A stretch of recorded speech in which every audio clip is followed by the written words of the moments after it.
I think that the biggest thing that caused me the most stress was the call with my coaching client who did 70.3, I think the year before or something like that.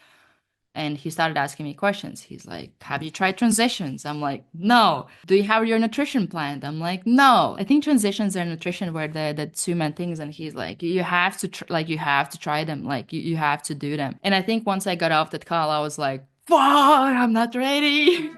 And this is like week before the race. Um, and I remember I felt like that. I think that was the most that I felt like I don't know if I can do it.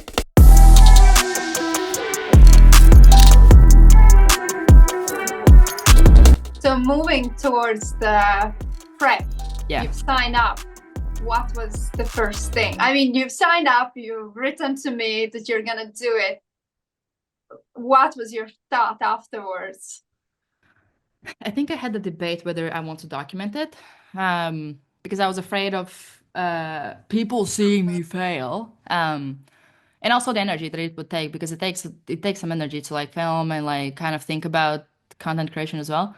I think that was like one thing, but I was like, fuck it, let's just like try to do it, and I think it was also a friend of mine said that it would be interesting to kind of follow that journey or kind of like see that or uh, so I was like, okay, I'll try to do that. So I think I filmed the first video of like, do I think I can do it? I don't know, but and um, and with the starting, I think that was when I was in Latvia. So once I got back, I started to just research and put together a program, um, and uh, and I just started training. Like it was, I remembered like first week was probably the hardest because there were so many things. Well, first of all, I saw how exhausting it is because I like it's my first week doing like three sports.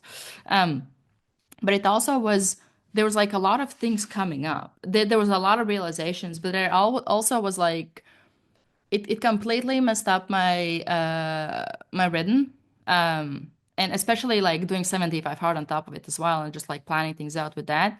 So like I would really quickly I started to have late nights. I would be up until like 1 to 2 a.m. A lot of times it would be me going like I would be working until 7, 8. Then I would go to the gym. I would be at the gym until like 11 p.m. Then I would get back and I have still some work to finish and I would finish it by like 2 a.m. Then I go to sleep. But in the morning, I wouldn't set any alarms. Like that was the only thing that during this, I was like, I know how important the rest is, even though I would have really shitty sleeping times. I didn't set any alarms for like times that I need to wake up. Um, so I think that the first step was kind of starting to document it, or at least making that decision. It probably felt a bit harder than even like signing up, I think. And then starting the actual training. And I think there was also like there's the situation with me having breakdown in the gym. Well, I don't want to call it breakdown. It was just emotions coming up. And I remember I was sitting in the leg press machine and I feel like crying. And I'm like, I know that it's not like gym like anxiety or something because I have had that before. Or like some insecurities or something. It wasn't that. It was something else. It was just like something coming up. And then like later when I talked to like one of my mentors, she said that like it's actually really common thing because the more you move your body, the more kind of like emotions that have been stored might be like coming out. And I'm like, oh, okay, so kind of like that's what it is. So like I think the first 2 weeks probably were the hardest mentally to adjust to it and think on like, is this something that I have to do for the next 3 months? Can I actually do it? Because I would struggle with like um I think the first bike was like 60 minutes or like I think there was like one workout that was like a brick workout when I had to do bike, I think like an hour and run like 5K or something like that. And I was struggling with that and I'm like, how will I do half Ironman in like 90 days if I'm struggling with this on day one? So I think there was like a lot of like big mental journey there as well. I knew that I had to just trust the process and show up and do the workouts. That's the only thing that I could do. But there was a lot of those like thoughts coming up of like, oh, what if this and what if that? And you don't and I also didn't have bike yet. I think I got bike in like 3 weeks. So what did you do in those moments when you had those doubts coming up? You said trusting the process.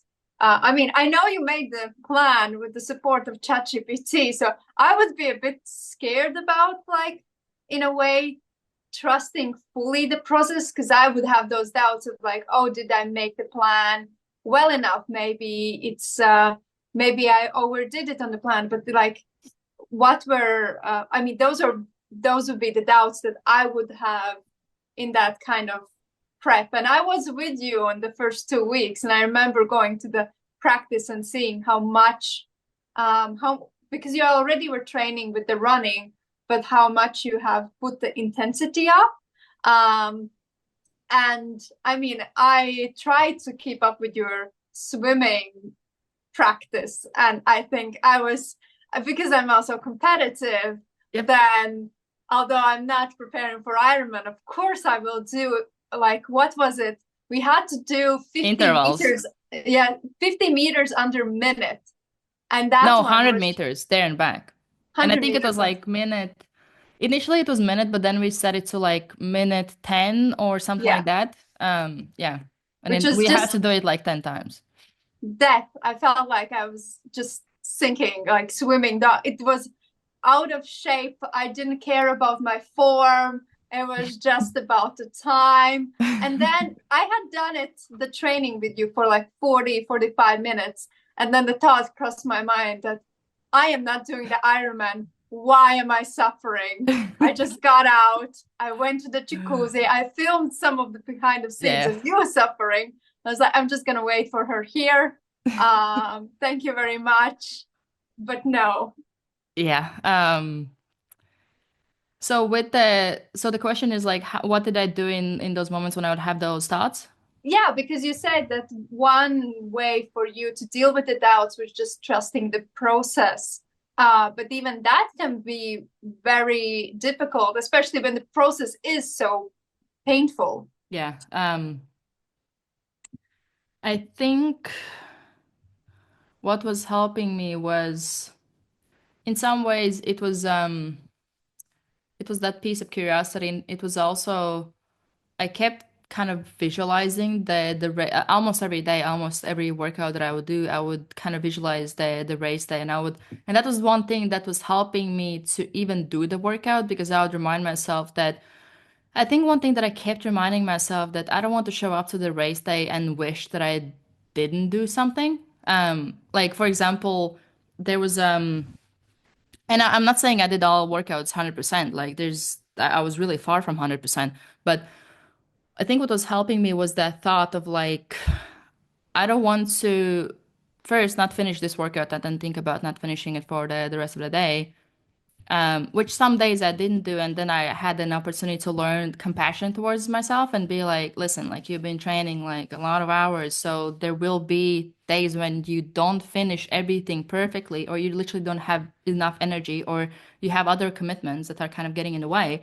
Um, but it was also I think in my mind, because I had really little time, my only thought was I just need to get the reps in. I just need to do as much as I can. That's the only like there was not much that I can improve in like my technique or in like even like with my running, my stride or with cycling, all this kind of stuff. My only thought was just like I will try to do volume. I will just try to condition my body to be so used to doing a lot of the stuff for a really long time um, that that might be like one of the things that will help me because I knew that there's even though I had those like 90 days, but it's like you're pretty much like starting from near zero with like background experience and everything. So there's like many moving pieces there. But another thing I think that was helping me was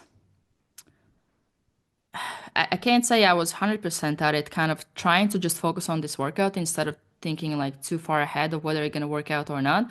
Because I think this did come to me only towards the end. That sense of like, how could I actually lose? Like right now, I'm training, I'm working towards becoming like having the best endurance that I have ever had. Me failing a half Ironman with preparing for it for 90 days, it is a possibility. It's pretty like I didn't even want to think that it was a low possibility. I was like, yeah, it's pretty high with where I am right now. I don't know where I'm gonna be in 90 days, but with where I am right now, there's no way how I could finish it in like less than 8 hours. So I think it was just, yeah, it's hard to explain how I was able to trust the process. And I think in part it also was like having some accountability with like you sometimes joining some of the workouts or sharing some stuff with you and somehow having that sense of and even like posting some content online and like having like talking to my brothers about it like um my big brother would be checking my Garmin app and he a lot of times would like comment on it and he would be like, oh, like your pace is improving, stuff like that. So I think big part of it was actually me not feeling alone in it, which like community piece was like really huge. And I was even surprised at my parents when I said that I'm gonna do it. Well, actually, first half marathon, they're like, oh, why you need to do it? Like it's not good for your health, like always with the crazy stuff kind of thing. And then after the third one, they were like, "Congratulations, what's next?" They accepted it. But I think community piece was big because it helped me to not to focus too much on where I'm not. Even like with my brother commenting like, "Oh, your pace is improving" or something. I remember we had this. I think it was in the chat where I was like, "Oh, it would be nice if I could like drop it from like this to this and these days." And he's like, well, like it would be good, but like you're already dropping, so that's good as long as you. And I think the good thing that he said is like as long as you keep doing what you're doing, you will drop it because you have been dropping it. And I'm like, oh, okay, yeah, kind of like light bulb moment. Even though it's like common sense, but it's like when you focus so much on where you're not, and even like thinking about like it's 50 days, 49, and it's like it's getting closer, and that time flew by quickly. When you're like until like 60 days, you're fine. You're like, oh, I still have like more than 2 months. But then when it's like 50, 40, 30, it's like, oh. So I think community was like huge. Because some people would like answer to my stories and like also like I could talk to you about that stuff and you're like kind of getting my mind right and having my brother check in on like kind of common stuff that was like those are small things but they were like really helpful. So you said in the beginning you struggled very much with your schedule and everything. Did it improve over time? And exactly how did it look like, let's say 40 days out? Like, did you feel like you had some balance? Because I know like you were still doing 75 hard, you were training for this, and you're also trying to run your own business on top of that. Yeah. So it's a lot.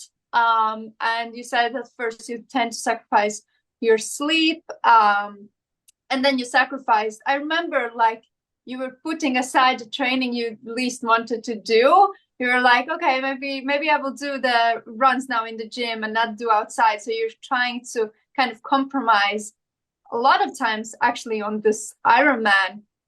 So when did you feel like it kind of balanced it out? Did it balance out? I mean, I kind of know, but for the listeners, how did you end up structuring your day where you still did touch upon everything that is important, and still remained healthy sleep, relationships, etc.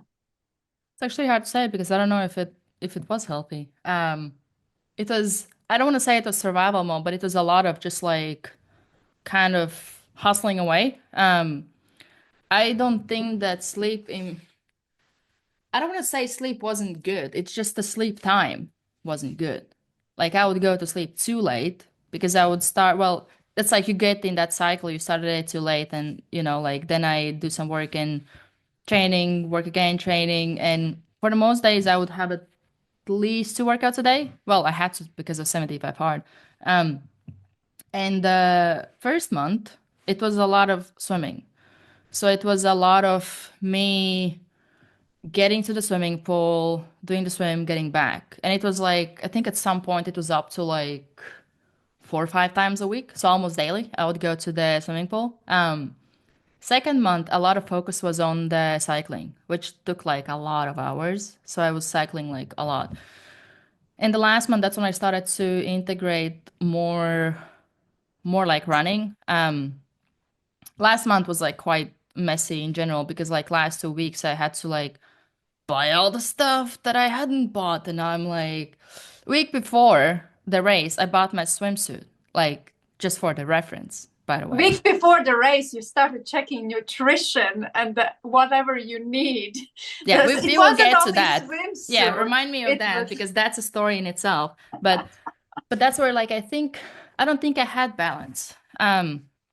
Like from your perspective, did we meet less? Did we still meet kind of the same when it comes to like maintaining the relationships or just like meeting people in my life? Because I think I was still going to Latvia at least once a month, I think. So I was meeting family a lot. Uh, but I don't remember how often we were meeting.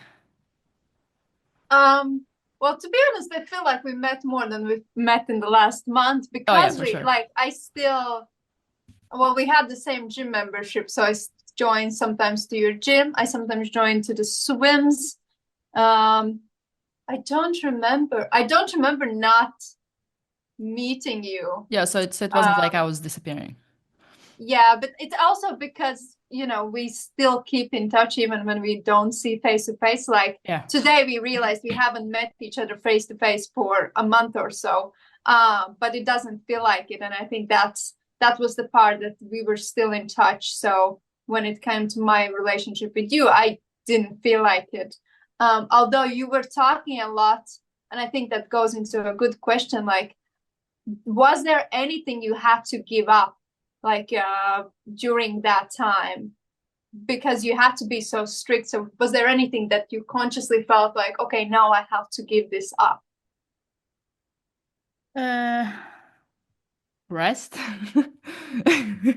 um, I don't I don't think I look at it as me giving something up. It was more so kind of what is it I need to focus on and what isn't that wasn't there. But I think it wasn't too much outside of what I do already.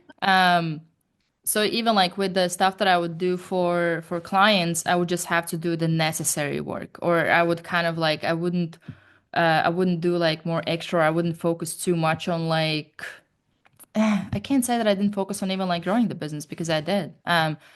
But that's a good takeaway. That's a really good question because I think one thing that I understood is that I actually have way more time than I thought. Like I was able to still do all that I had to do, plus train all those hours every day. And I actually started doing basketball on top of it once a week. So I think that was one of the biggest takeaways for me that like actually had like I had this realization I have way more time. I'm able to still do all the stuff that I was doing before and do all the training. And even like with training, I think one thing that I maybe didn't expect is how surprise, surprise, how tired you would feel. Um, but it's also like mentally tired because like even though you do physical, the whole time you need to focus on like the workout, or even like when you're on a bike, you have to look at your surroundings and stuff like that. Even though like a lot of the workouts were I didn't listen to any music. I would say 90% of the workouts, if not more, that I did, there was no music, there was no podcast, there was not me not listening anything. It was just me and my thoughts. And I think that was maybe that helped me to spend a bit less time on like self-development because I was able to do a lot of kind of internal work and kind of do real life self-development with like even like in some workouts I'm like, oh, I so want to now turn off here and have 30K instead of 50K bike ride. And that's when I started to do some like maybe real time or like real life self-development. So I didn't feel as much need to maybe do some like learning or studying on the side. Because like that was probably when I was in some ways even like the most present because I had to be like for me to finish everything that I had to do. But at the same time, I wasn't like too present because there were so many things kind of up in the air. There was no, especially at the beginning, there was no structure.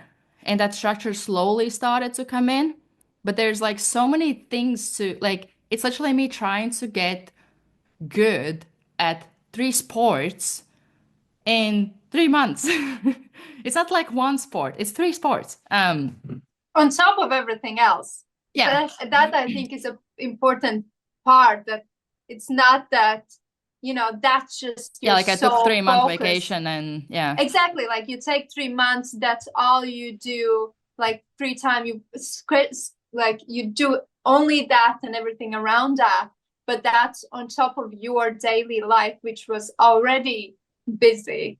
Yeah, and also going to Latvia like once a month. Yeah. So I would say moving closer to the before the race. I mean, how did you? So let's talk about those 2 weeks before, maybe. Also, that was the part when you finally went outdoor swimming, right? I think I did the first outdoor swim with you week before the race. Week before. So let's talk like the focus on last 2 weeks, the reality kind of setting in that you're Um, actually gonna do it.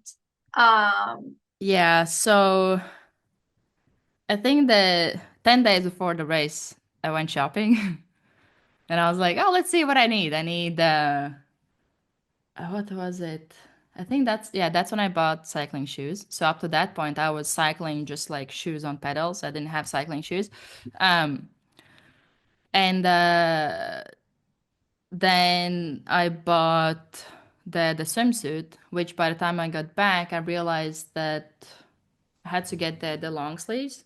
Um, so I was like, okay, let's go look for another one. So the next, that's when I made like it was I think it was kind of a mistake because by the time I got back and I read the rules again, I think I understood that you have to have long sleeves. Or there was something where it's like that also might have been an option. The short sleeves ones that I had. I don't know. Experts can comment on this, so you see how I it. remember there was something about the water temperature that you Yeah, had so to like have it. there's a rule that if the water temperature is below a certain level, then you have to wear it. And I Yeah. think that's where I read that it has to be long sleeves. And if the temperature is too high, then you are not allowed to wear it.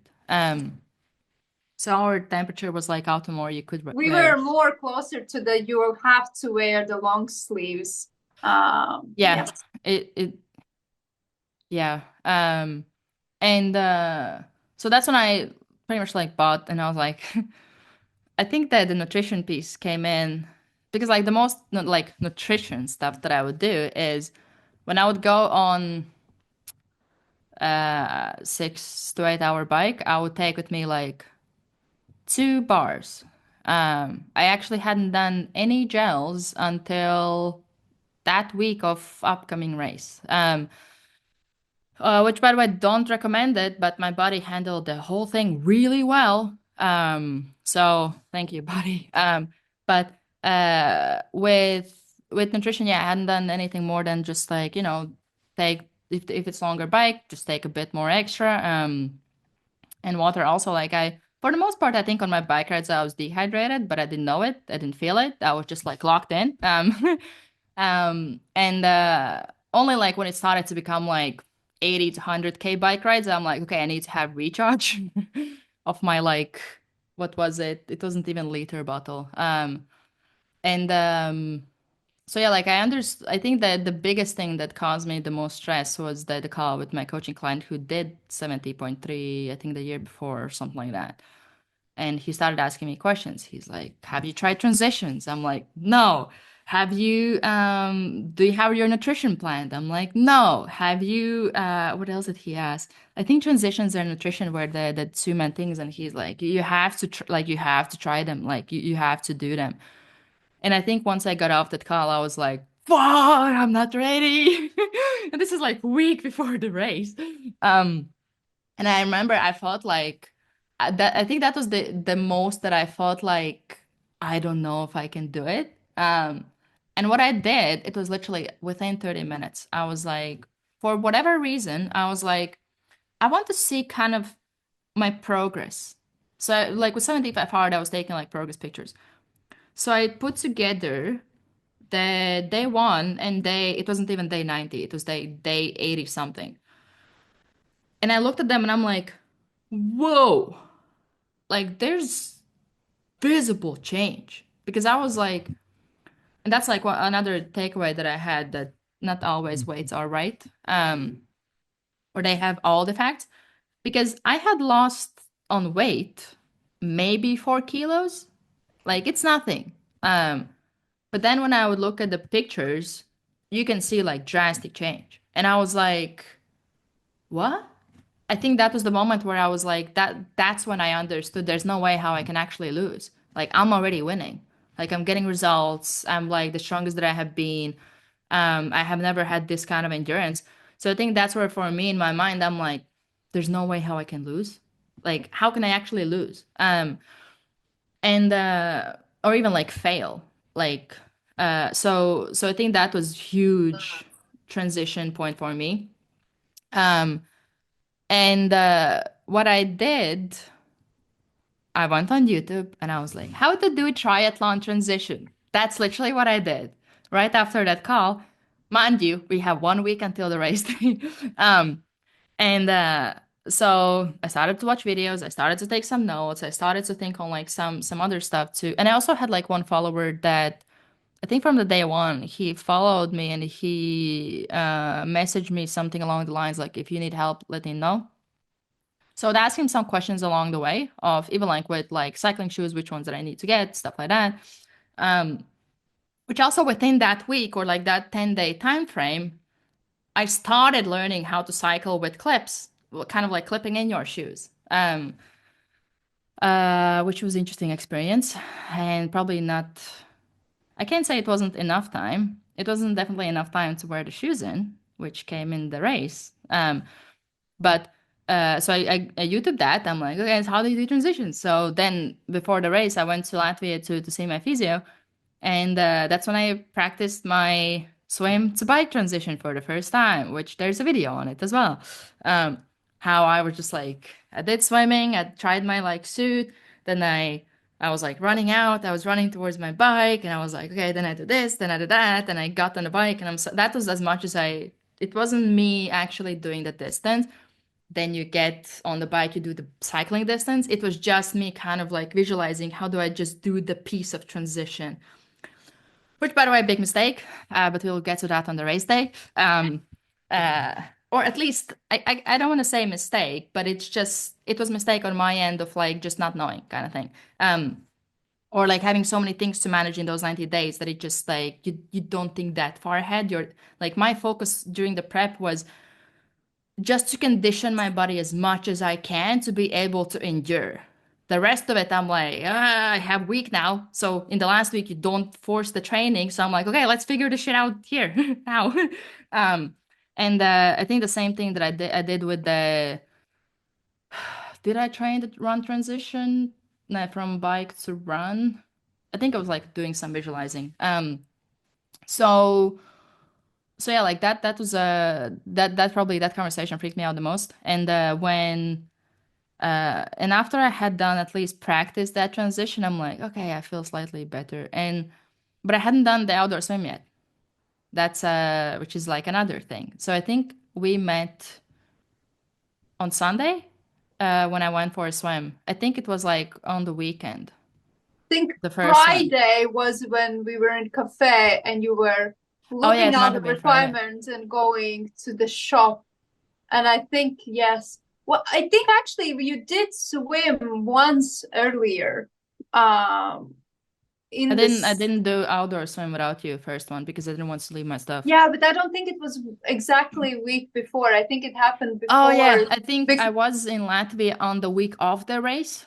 Yes, so Yeah, you yeah, okay, you yeah. must have done it like 2 weeks Yeah. before. We went on a Sunday and then we went during the week again. Yeah, so I think I what was happened was so the race is on Saturday. The week before, not on Saturday, on Friday, I was planning what I want to buy. On Saturday or on Friday evening. Yeah, Friday evening I went and bought the stuff. And then on Saturday or Sunday we met up and I went for the first swim. because I think it was weekend or I do, Monday, yeah, it could or have it might been. have been Monday. We've done it. I remember we did it twice. And Yeah. once it was a work day Yeah. because I was working in the seaside while you were swimming. So we must have met like Saturday and Monday before you left to Latvia. Oh, I Uh, think the first swim I probably did without the suit. Yeah, yeah, yeah. yeah, you First did one. without the suit. Yeah, okay, yeah, that makes sense. So we did one week before and then okay. So first swim that I did. Oh, it actually that swim was good. I didn't see any jellyfish. Nothing. Um at first it actually took me a while to adjust to swimming because I literally felt like I don't know how to breathe. I don't know how to swim. There was something about the sea conditions.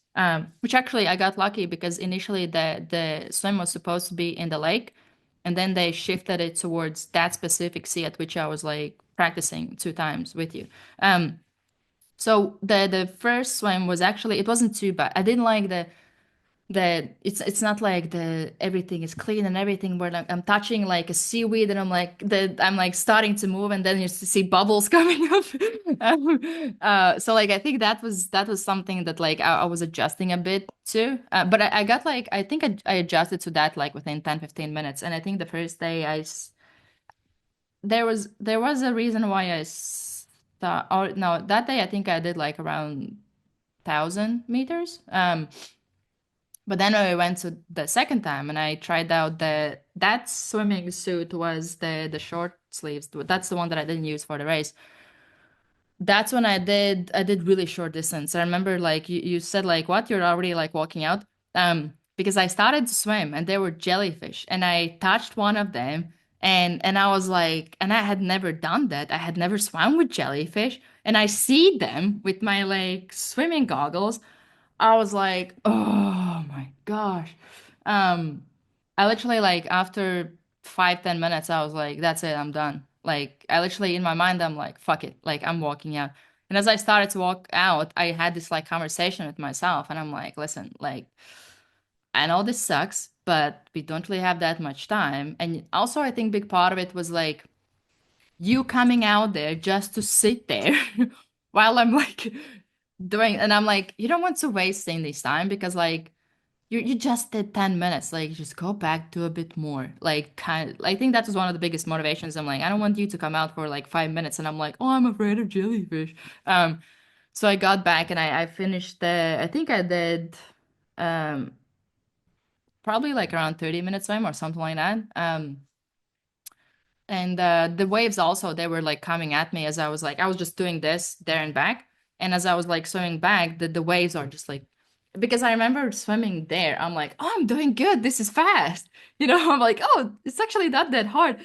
Then I turn back and I'm like, oh my gosh, swim like you have waves coming at you um and that was the second time. And third time that I did swim was I think it was with the one that I actually wore on the race day. And I had one of the girls from the basketball come with me. And I was just like doing the swim. I think that's when I did the full distance of the Ironman, and it was on Wednesday. Um, but after that, I'm like, okay, I feel good. And I also like I had one jellyfish come in my face. I was like touching them the whole time. But I think by that time I was like, okay, I think I can live with them. I think I can deal with it. Which for me, I like it was a bit surprised because I adjusted to that like really quickly. Um, so so that's as much as I did. I did like only 3 swims outside, but the difference is really big. Like it's really big in a sense of like also like you see all the stuff and fucking jellyfishes. Like I didn't like them at all. And like one of the basketball girls, like I think after Ironman, we went to swim, and like one of them, like she took it in her hands, and she's like, "Oh, you're so cute," and I'm like. Not when you're swimming, not when you touch it, when you don't plan to touch it. And I think that the biggest thing for me with them was the surprise moment or that like surprise effect where you swim and they're like focusing on your form and everything, then you touch something. And it's like, I didn't like that. On Well, it's race also, day, I think, because you grew up in a river, so you I grew were up in more a comfortable. river. Okay, you grew up next to the Yeah, river. yeah, yeah. Uh, so we've talked about it that you're always more comfortable within like rivers and lakes versus I personally am more comfortable with the sea. And they are very different because of the waves, because the sea, I feel like, has more clarity, but it doesn't have the depth. So you have to kind of walk, etc. And yes, it has jellyfishes. But at that point, why we didn't go to the lake was that the lake had the poisonous, some kind of flower lake blooming thingy. So nowhere outdoorsy was a good place to swim during that time. Lakes blooming, sea full of jellyfishes. And that's actually Um, why they canceled the lake because it yeah, wasn't it was water quality. yeah, and that provided to be lucky for you because I had done two as swims. if we knew. So moving closer to the race date, like let's talk about, I would say the day before. I mean, there's a lot of the things you actually have to do the day before, which I personally didn't expect that everything actually happens day before.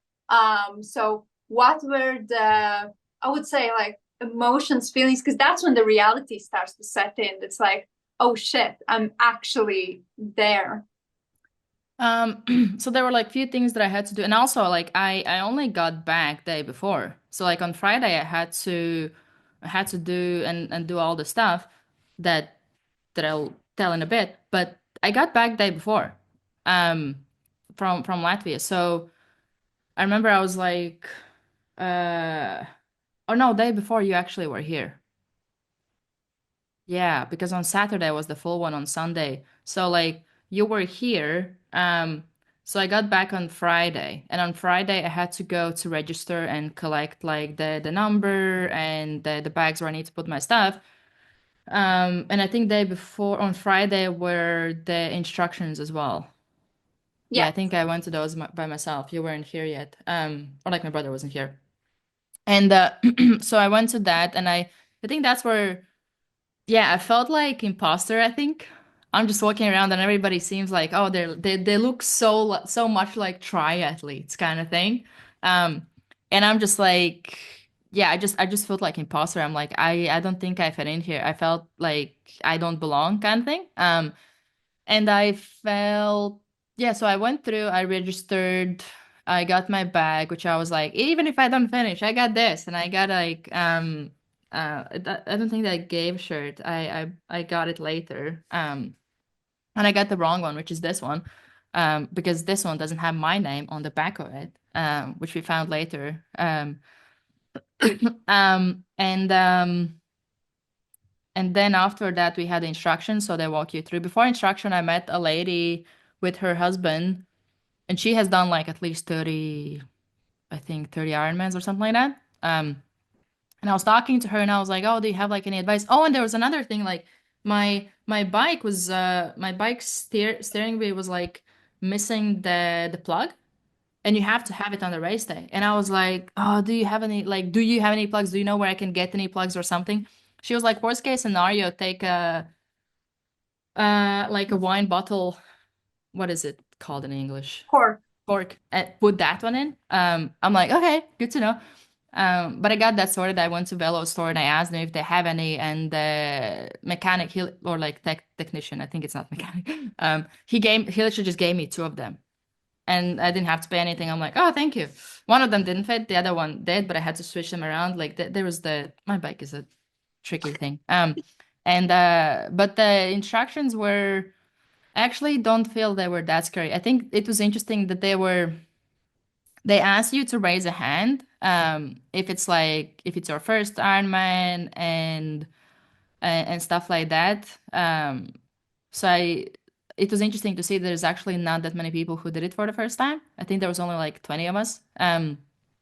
And that lady, she gave me like I was asking her for advice, and she was like, just have fun. Like don't try to be like too serious. Don't try to make this like huge deal or whatever. Just like try to enjoy it. Like it's your first race. So you don't want to remember it as kind of like oh being too stressed or stuff like that. So that was something that kind of gave me a bit of like good reminder of like just be present, just enjoy it.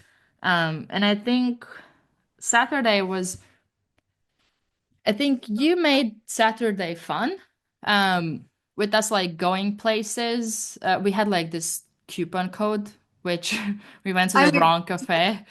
We had Um, so much hustle because we didn't check the map, and because you have to go to two different places, to the bike place where you will put the bike oh yeah, I things, and remember that. the swim place. And yes, we had the coupon thing because you Wait, could so get how did the day go? So we woke up. uh We you picked me up, I think, and we were going to oh to get the some food, yes and we went to the wrong place, and then I think we went somewhere. Oh, we went for those burgers. Burger. burgers. Yes, we were thinking because the coupon was that for a place, but it was actually that chain only one shop, and we went for that chain another place. But yes, we went to the Yeah, because your we brother got was visiting, so you want them also to see Tallinn. So we went to kind of sightsee, basically, eat breakfast, walk a bit, and then we were like, "Oh, it's time!" Like you I think still walking was my first 75 hard workout. yeah, it could have been that we just did Yeah. like a walk. Oh I yeah, and think they that got was some a bit. like the bag, Tallinn bag. And we took some like selfies and They were then souvenir shopping, and we were walking in Olson. So they would go into stores, and we were yep. just walking back Yeah, and because I forth had on to the get my street. 45 minutes. Exactly. But Uh the point was, you hadn't finished packing even. I So hadn't we, started fully. yeah, oh yeah. So I think you had set aside some things, Yeah, but it was literally just like bike bag, run bag, and the stuff bag. That was as much as I think I had done. So I think that the big hustle was sorting out what I need to put where. So that took a while, just like to sort because the the thing about it is that like the day before we had to go and we had to give the bags, but also with I think it was the run bag, you actually don't get access to the run bag the next day because they take that bag to the run transition, and that day I won't get to go there. So anything that I don't put there that needs to be there, if it's not there, that's it. Deal with it on the race day, kind of thing.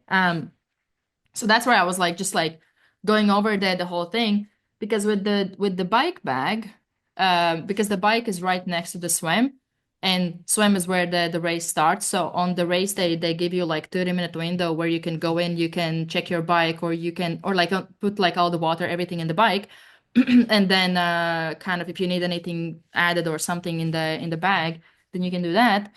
But that's only with the bike bag. So that's where I was like, I want to have like everything there and and all that kind of stuff. Um, and then I think we took a while with like putting the number on my bike. That took a while. And there was also like something about me thinking about the tires of the bike. I was like, "Ah, I'm not now all of a sudden I'm not sure." And but I think even though it was quite hectic, I didn't feel too stressed about it. I think what started to get a bit stressful was, yeah, when we went to the wrong place. Because in my mind, I don't know why, we I were was, cutting close to the deadline of the day when you had to put it. So that added extra I stress don't think because it was like too close. We still had like another hour. yeah, we had an hour, but it felt But like it was yeah, close exactly. because Yeah, we yeah. knew that we didn't know at the exact place. So the risk was that if we make another mistake, we Yeah, would yeah. really need to like We didn't have rush. much space for mistakes. Yes. Yeah. So like first we went to the wrong place, then I quickly ran to the info center and asked them where we need to go. Then we went there. The leaving stuff was like quite smooth. Quite smooth. I lost my number. I was your number is the most important thing that you need, and like you put your number on after you finish the swim, so it has to be in the bike bag, and I'm just like doing my stuff, and somebody was calling like Hostra, Hostra. I'm like, oh, somebody sounds really similar to me. And I look at the guy, and he's running with the number, and I'm like, oh shit, that must be mine. And I'm just like running after him, and like one lady, she was like, oh, you need to like give your bag. I'm like, no, and I'm pointing at him, and she just calls for him. He comes back and gave me the number. And you have only like one number, so if you lose it, then so that was interesting. And I don't even know how I lost it. It probably just like fell out or something. I don't know. So so I submitted all the stuff. I think that felt like the least stressful. Or I think anything.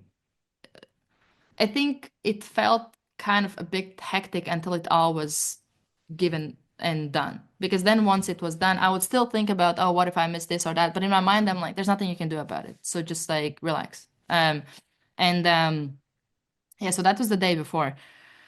And the day before, or even like, there's something that I read about eating. Oh, so like when it comes to diet, my plan was, and my that's coming from a suggestion from my follower, which like huge thank you for that. Because that's as much of insight that I had with like my diet.